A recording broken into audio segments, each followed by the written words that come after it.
Okay, while they're giving those statistics there, let me bring Carl Cameron back into this conversation as we're waiting to find out who the winner of this year's straw poll is.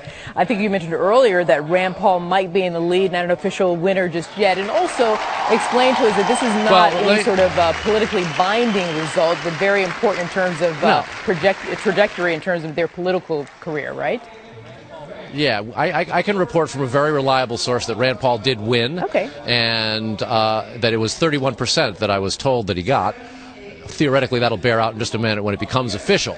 It's not until they say so from the podium, just as it isn't until all the votes are counted in a regular election. This is not anything close to a regular election. It's a straw poll, which means it's utterly meaningless, but it has great symbolic potential import. Rand Paul won it in 2013. He would pull off a back-to-back twofer were he to win it tonight. That's a very, very big boost and a win in his sales, as you heard the pollster saying, that what seems to really unite conservatives here at CPAC, and this is the most ardent conservative ideological gathering of the right that the country has here at CPAC. So it's significant in that they pick Rand Paul, and they have said, as they have over years past, that what drives them is the pursuit of individual liberty, smaller government, smaller and responsible government, specifically referring to the huge, massive debts. So Rand Paul certainly has been a champion of that. The libertarian strain of conservatism that he espouses is particularly popular with young Republicans and young voters across the country, as it was when his father, Ron Paul, the former Texas congressman who ran twice for president as a Republican and once as a Libertarian Party nominee, always had a very, very ardent support of youth voters, at least in the rallies and in the campaign process. They didn't exactly show up for Ron Paul at the presidential polls, but they were very much active on the campaign and encouraging the ideas. And it's caught on a great deal, in part because the Tea Party has been very successful at arguing a return to a more constitutional originalism than what Democrats argue is a living document that can be subject to reinterpretation. So here we go. Here are the numbers. We'll see if we can move that in. Texas Senator Ted Cruz came in second with 11. Ben Carson came in third at 9. Governor Christie came in at 8. Governor Walker came in at 7. Senator Santorum, former Senator Santorum at 7. And Florida Senator Marco Rubio at 6. There were 25 people on the list.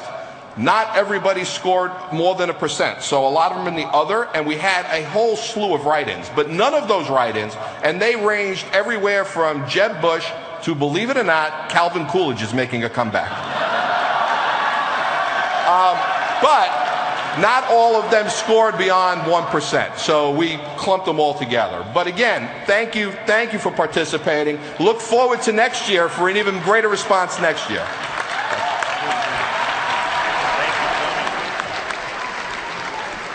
So there you see the results from the Conservative Political Action Conference 2014. It's sponsored by the American Conservative Union, which is 50 years old this year. Rand Paul, the Kentucky senator and Tea Party favorite, winning CPAC for the second year in a row. Number 2 this time around, Ted Cruz, the Texas senator and Tea Party firebrand, with obviously a very, very well-received speech. It was somewhat overshadowed by Chris Christie, who got a warm reception and didn't come in as well as many had expected. And interesting that Marco Rubio, who came in second last year, has dropped down now to 6th with CPACers. He emphasized foreign policy in this appearance here at CPAC, trying to broaden his portfolio in international affairs as he broadens his campaign persona and prepares to run for the highest office in the land.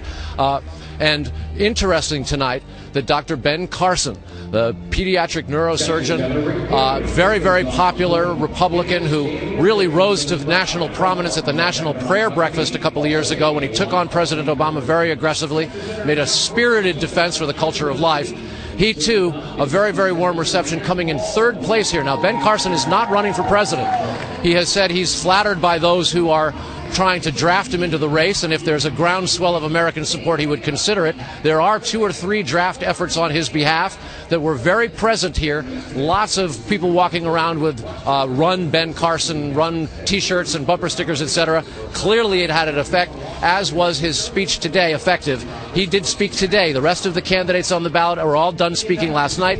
Ben Carson had the CPACers to themselves here on the day that the final ballots were cast and comes in 3rd place.